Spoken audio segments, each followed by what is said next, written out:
Batch size economics can be hard to understand, but it's essential for anyone working to improve an organization's efficiency. The concept is based on two types of costs: transaction and holding cost. But it's the total cost that we are after. Let's take a closer look. It's a beautiful and chilly winter day. The house is heated with a wood stove that is fed with firewood. We will use the task of bringing logs into the house to explore how transaction and holding costs are related. Transaction cost is the cost of sending a batch, and holding cost is the cost of not sending it. In this case, the transaction cost are the effort and time it takes to bring the firewood into the house. The holding cost is the need for a comfortable temperature. The longer it takes to put fuel in the stove, the more we will freeze. The man behind this concept, Donald Reinertsen, has a diagram showing the cost on the y-axis and items per batch on the x-axis. The holding cost increases for larger batches since they take longer to deliver. Due to coordination gains, the transaction cost decreases when we put more items into the batches. However, we must examine the total cost to determine the economic outcomes and how large the optimal batch size should be. Since the holding cost comes out of need, it's much lower in the summer.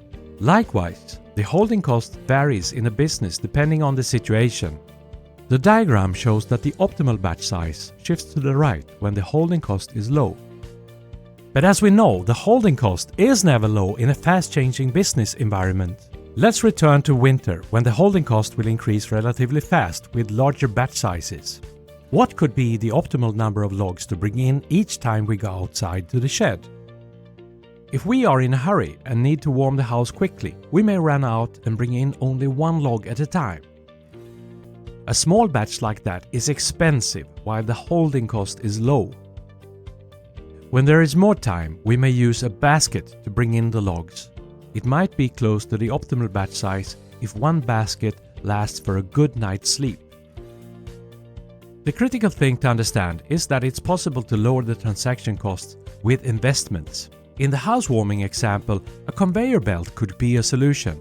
The installation may be costly, but by just pushing a button, a piece of wood will swiftly be transported into the house with little work effort. When transaction cost is lowered, we can see a significant influence on the total cost, and the optimal batch size is shifted left. Thus, small batch sizes will be less expensive. In product development, the analogy to the conveyor belt is enablers, such as knowledge, tools, or automation. These enablers will lower transaction cost and help your organization meet customer needs faster.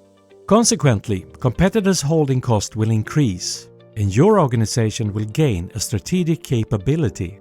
To optimize a workflow, both reduction in batch size and transaction cost are crucial. The principles of batch size economics can save more than you think. As we minimize transaction cost, the transaction volume goes up. As a result, we can justify investing in minimizing transaction cost. You can read a lot more in Principles of Product Development Flow